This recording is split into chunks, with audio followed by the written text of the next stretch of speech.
Bonjour à toutes et à tous, merci d'être là. Je vais très très rapidement me présenter. Je suis donc Sébastien Meunier.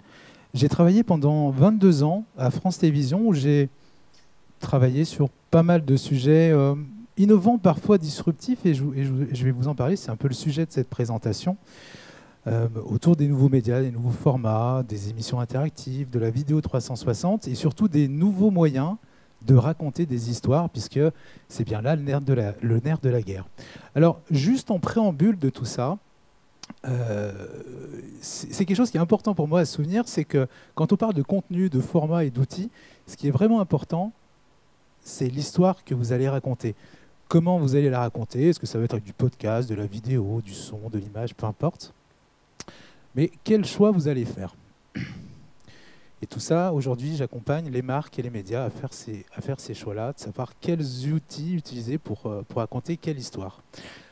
Le petit disclaimer de cette présentation aussi, je vais vous parler donc de vidéo mobile. Donc c'est la production de vidéos à l'aide de votre smartphone. Et ça ne remplacera bien évidemment pas une grosse caméra avec un gros objectif, un gros studio télé, mais ça va vous apporter autre chose. Et c'est ça que je vais vous raconter comme ça pendant une vingtaine de minutes. On va retracer très rapidement un peu l'histoire de la vidéo mobile, par quoi ça a commencé. Alors quand on cherche les premiers usages, c'était des petites caméras qu'on mettait, qu'on utilisait, qu'on détournait un petit peu dans les années 95, 97. Mais ça a vraiment commencé quand ce genre de petites choses a permis de filmer dans des qualités, vous allez le voir, absolument fabuleuses. C'était des vidéos de quelques secondes, 10, 15, 20 secondes, quand on avait la possibilité de filmer une minute, on était très content.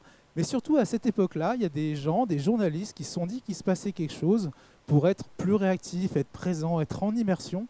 Et les premiers cas d'utilisation, alors je ne vous ai pas retrouvé, j'ai cherché, c'est autour de 2007-2008, un journaliste en Grande-Bretagne qui a filmé une séquence vidéo pendant des émeutes. Alors pareil, je ne sais plus la ville, des émeutes, et il les a envoyées à la rédaction.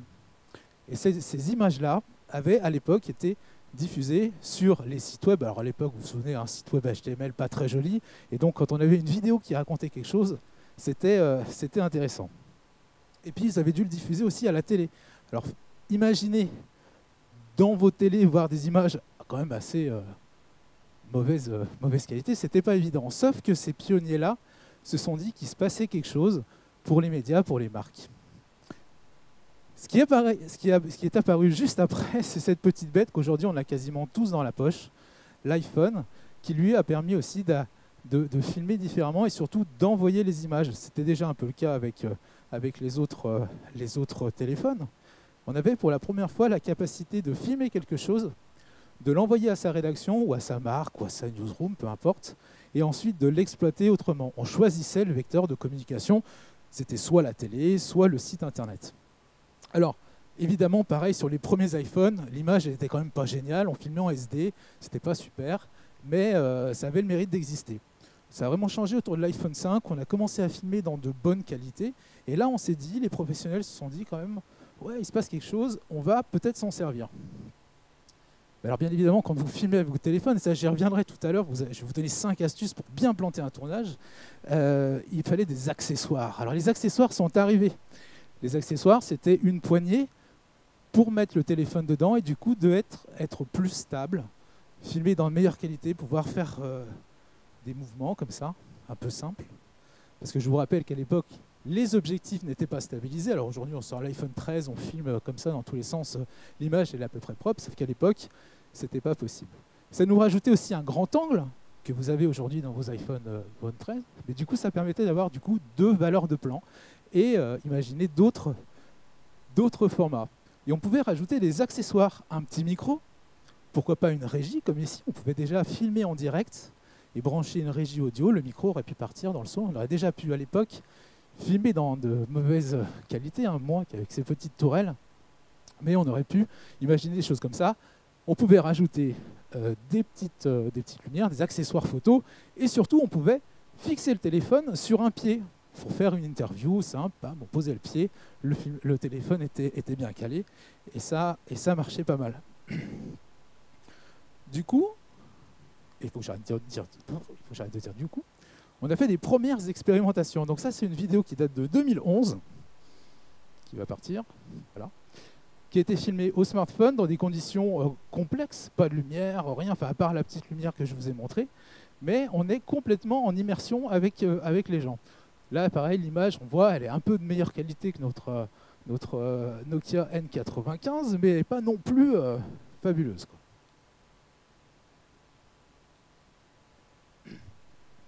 Donc juste pour rappel, 2011, on filmait même pas en HD, hein, la qualité elle était pas géniale. Mais ça permettait de se dire, ouais, il se passe quelque chose, la technologie va évoluer, et demain, bah oui, on filmera dans de bonne qualité. Une autre petite vidéo que je voulais montrer qui illustre bien aussi la capacité qu'on avait imaginée à l'époque de cet outil-là, c'était de se dire, je suis sur un événement, je vais prendre des interviews avec mon smartphone et je vais les envoyer directement sur YouTube ou sur mes réseaux en rajoutant les logos, le petit texte et tout ça qui va bien dessous.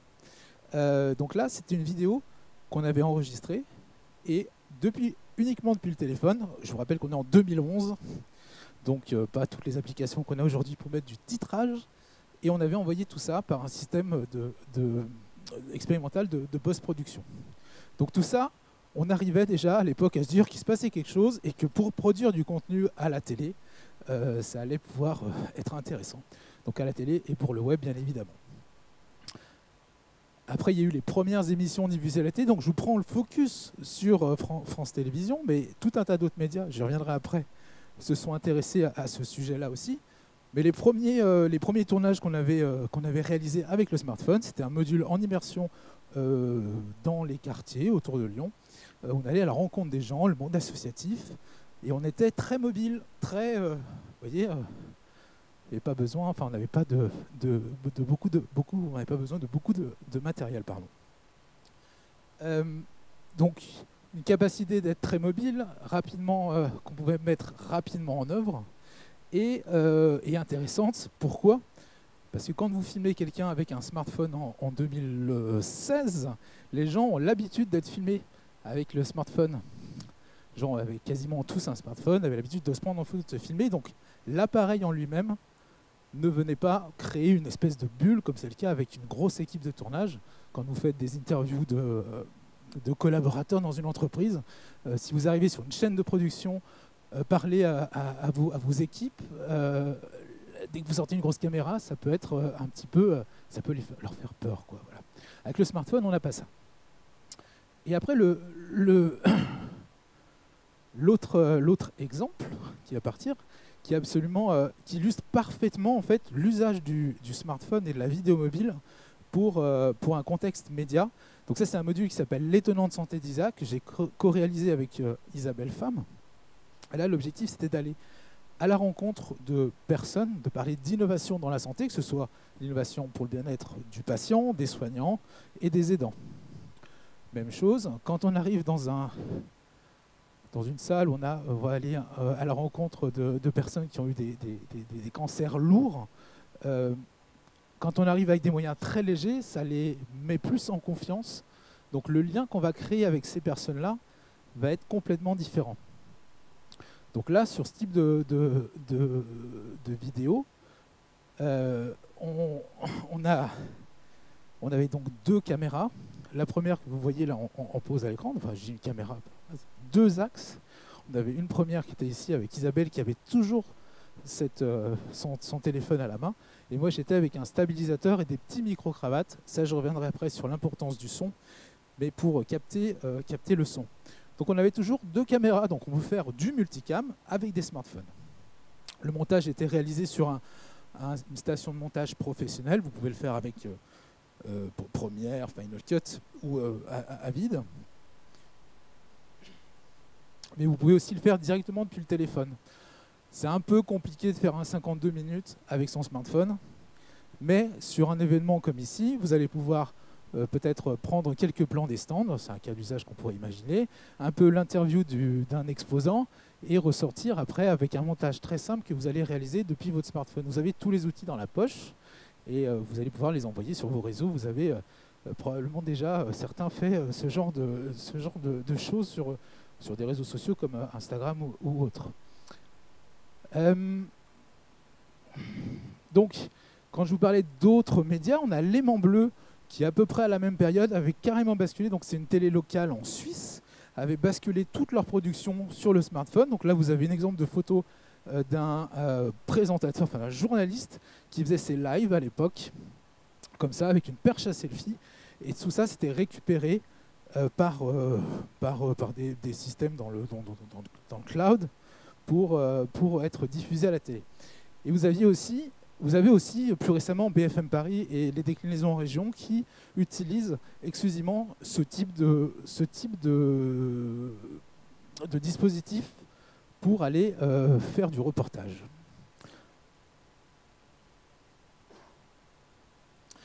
Alors après, on peut passer par des étapes d'industrialisation. À France Télévisions, il y a eu d'abord une centaine, puis 200, puis aujourd'hui, j'ai plus les chiffres, mais de kits de ce type-là qui vont permettre aux producteurs de contenu, aux journalistes, aux GRI, aux équipes du web, de partir sur le terrain assez rapidement pour faire soit de la prise de vue, soit des directs, ou soit même faire la prise de vue et envoyer ensuite à la régie les éléments vidéo. Donc intégrer dans un workflow complet, là je vous ai perdu peut-être, mais on peut imaginer récupérer complètement les contenus qui ont été produits sur le terrain assez facilement et avoir après plus qu'à les choisir dans une base pour faire le montage. Dans des petits cas d'usage aussi qui sont intéressants, c'est le monde du cinéma avec Steven Soderbergh et notre ami Claude Lelouch, qui eux ont choisi de réaliser des films au smartphone avec des iPhones à l'époque. Alors c'était iPhone 7 ou 8, puis Lelouch un petit peu plus récemment. Alors on voit quand même qu'il a un peu de matériel autour, hein, parce que ça, bon, on pourra en discuter pendant des heures, mais on peut passer vite du temps à choisir son matériel et aussi un peu de budget pour choisir le bon matériel. Mais donc du coup, il y a quand même des grands acteurs de l'image qui ont fait le choix d'utiliser ce type de format. Justement, Soderbergh le disait, pour plus de fluidité, pour plus de légèreté dans sa prise d'image.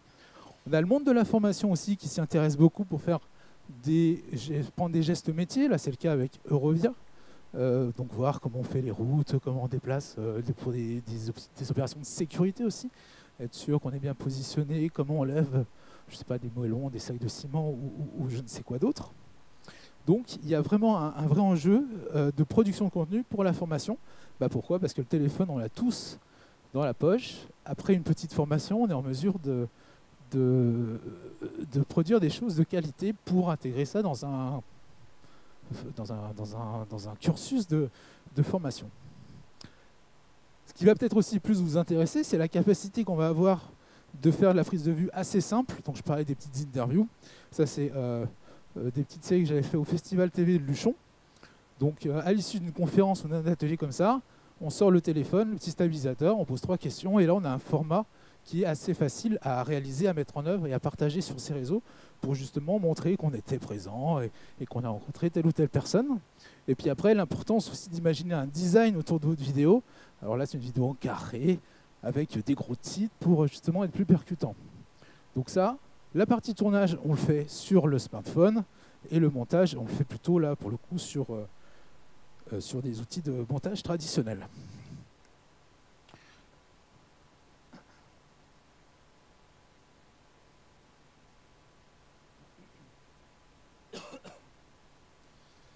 Alors, moi je vous proposais de découvrir les 5 choses à bien faire, bien faire pour bien rater vos tournages et être sûr d'être obligé de recommencer. C'est généralement le genre de choses qui va vous arriver le jour où vous allez filmer votre CEO, l'intervenant qui vient de l'autre bout du monde ou je ne sais quoi. C'est arrivé à tout le monde.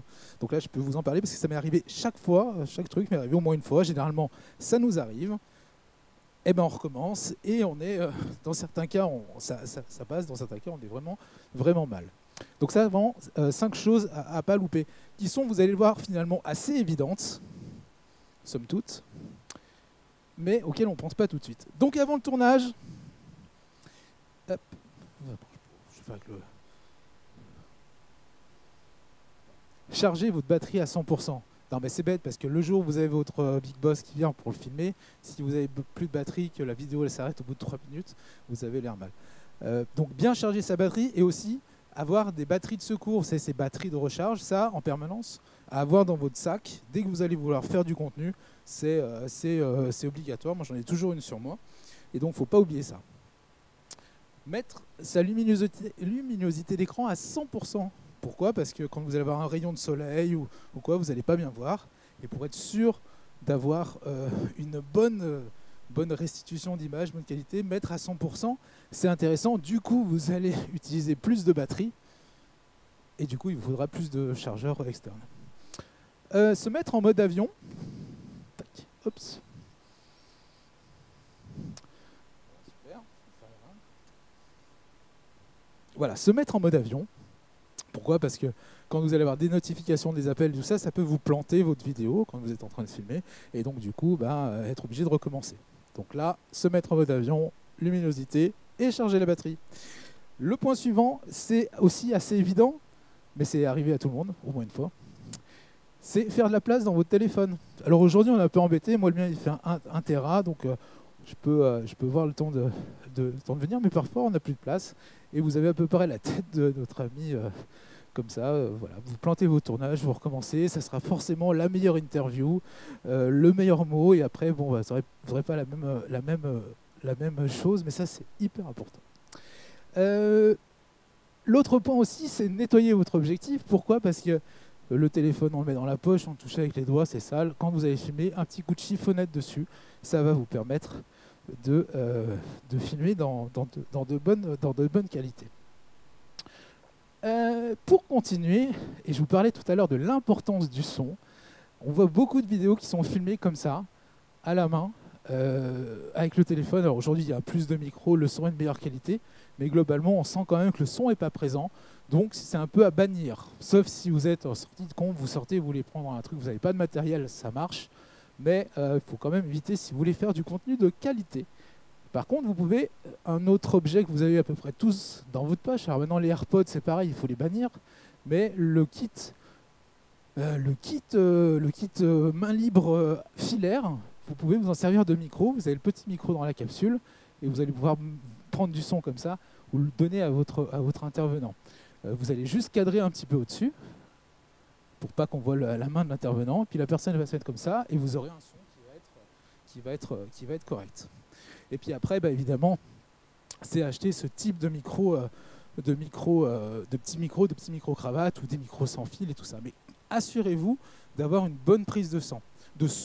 On peut se permettre d'avoir une qualité d'image un petit peu dégradée, mais si vous n'avez pas de son, si le son est très mauvais, très lointain, là, les gens ne regardent pas la vidéo, ils passent à la vidéo d'après. Voilà. Est-ce qu'il nous reste encore un peu de temps? Je ne sais pas. Est-ce que vous avez des questions? J'ai encore un peu de choses à vous dire, si vous voulez. Est-ce que vous avez des questions à ce niveau de la discussion? Voilà, du coup, c'est, je le disais, un iPhone 13 Pro 1 Tera. Ah, en ligne? Là, j'ai un Apple iCloud. J'ai juste pour stocker mes données, mais alors pour les partages, alors c'est des applications qui sont dédiées, notamment là c'était Aviwest qui permettait sur ce genre de choses, c'est-à-dire d'envoyer par leur cloud, d'être certain d'utiliser le maximum de bandes passantes pour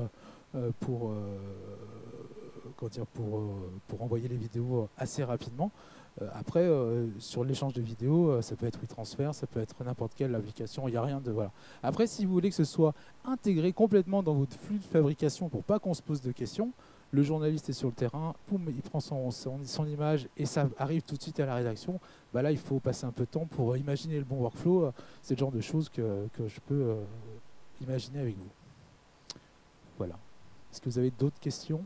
Si vous avez encore 2 minutes, je parle de 3 applications. Vous avez des questions? Non?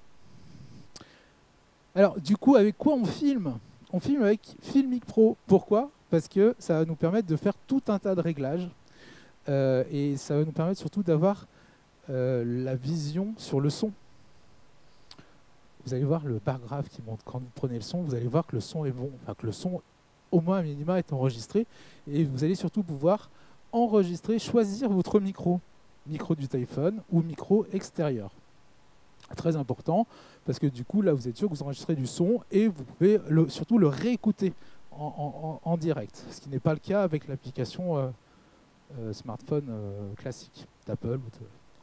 Alors si je ne vous ai pas dit pourquoi il y a plus d'exemples Apple que d'exemples Android dans ma présentation et globalement quand on parle de vidéo mobile, c'est parce que tous les constructeurs d'accessoires et d'applications ont plus investi le monde Apple parce que les Apple étaient standardisés. Chaque version, on savait qu'un iPhone 4, il était de telle forme, il avait telle capacité technologique, donc c'était plus facile pour les développeurs de développer sur iPhone que sur Android.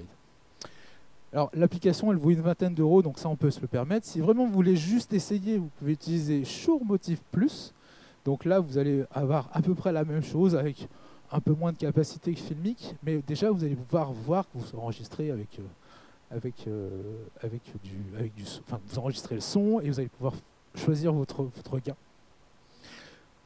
Vous vous demandez aussi peut-être, pardon, je commence à fatiguer, vous vous demandez peut-être aussi comment monter avec vos téléphones, alors soit avec votre iMovie qui est gratuit avec votre iPhone, vous avez une application qui est super qui s'appelle LumaTouch, LumaFusion LumaTouch, où là vous allez avoir un multipiste comme une station de montage traditionnelle, et là pour le coup c'est un peu plus dur à manipuler avec le doigt, mais sur un iPad ça se fait bien.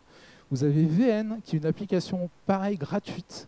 Alors LumaTouch c'est un peu plus cher, je crois que c'est autour des 50 €.